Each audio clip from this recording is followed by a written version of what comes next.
ഒരു 2, 3 ഇലകൾ ആയിക്കഴിഞ്ഞാൽ കൊടുക്കാൻ പറ്റിയ നല്ല അടിപൊളി വളാട്ടാ. NPK 19, 19, 19. അതായത് നൈട്രജനും ഫോസ്ഫറസും പൊട്ടാസ്യം അടങ്ങിയിട്ടുള്ളതാട്ടത്. അതുപോലെ ഇതിൽ നൈട്രജൻ അടങ്ങിയതുകൊണ്ട് നല്ല വളർച്ച ലഭിക്കും. അതേപോലെ ഫോസ്ഫറസ് ഉണ്ടായതുകൊണ്ട് തണ്ടുകൾക്കും നല്ല കരുത്തും നല്ല ബലവും ലഭിക്കുന്നതാണ് കേട്ടോ. അതേപോലെ പൊട്ടാസ്യം നമ്മളെ ചെടികൾക്കൊക്കെ കായ്ക്കാനും പൂക്കാനൊക്കെ ഉള്ള ഇത് കൊടുക്കുന്നത് പൊട്ടാസ്യമാണ്. ഈ ഒരു 3 മൂലകങ്ങളാണ് ഇതിൽ മെയിനായിട്ടുള്ളത്. ഇത് നമ്മൾ 1 ലിറ്റർ വെള്ളത്തിൽ ഒരു 3 to 5 ഗ്രാമാണ് നമ്മളിത് ചേർത്ത് കൊടുക്കേണ്ടത്. ഇപ്പോൾ ചെടിയുടെ വലുപ്പം അനുസരിച്ചിട്ട് നല്ല 2 ഇലയൊക്കെ ആണെന്നുണ്ടെങ്കിൽ ഒരു ഗ്രാം 2 ഗ്രാം വെച്ചെടുത്താൽ മതി.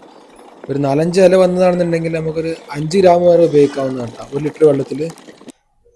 നമ്മൾ എടുത്തിട്ടുള്ളത് 5 ലിറ്റർ വെള്ളമാണ്. അപ്പോൾ 25 ഗ്രാമാണ് നമ്മൾ ചേർത്ത് കൊടുക്കുന്നത്.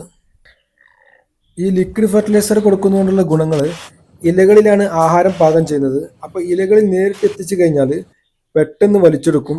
കാരണം ഇലകളിൽ ചെറിയ സുഷിരങ്ങളുണ്ട്, ആസ്യരന്ധ്രങ്ങൾ അല്ലെങ്കിൽ സ്റ്റൊമാറ്റോ എന്നാണ് പറയുന്നത്. അതുവഴി പെട്ടെന്ന് മൂലങ്ങൾ വലിച്ചെടുത്ത് ചെടികൾക്ക് നല്ല ഗ്രോത്ത് കിട്ടുന്നതാണ്. പിന്നെ ഇത് സ്പ്രേ ചെയ്യുമ്പോൾ ഒന്നെങ്കിൽ രാവിലെ അല്ലെങ്കിൽ വൈകുന്നേരമായിട്ട് സ്പ്രേ ചെയ്യേണ്ടത്. വെയിൽ വരുന്ന മുന്നായിട്ട് ഏറ്റവും നല്ലത് വൈകുന്നേരം സ്പ്രേ ചെയ്യുന്നതാണ്. പിന്നെ ആഴ്ചയിൽ ജൈവവളം ചേർത്ത് വെക്കണം. വളം ചെയ്യുന്നതിന് മുന്നായിട്ട് ഇതുപോലെ പുല്ലുകളൊക്കെ ഉണ്ടെങ്കിൽ പറിച്ച് നീക്കം ചെയ്യണം. എന്നതിന് ശേഷമാണ് നമ്മൾ വളം ചെയ്യൽ. ഇവിടെയൊക്കെ വേരുകളൊക്കെ മുകളിൽ തന്നെ വന്നിട്ടുണ്ട്.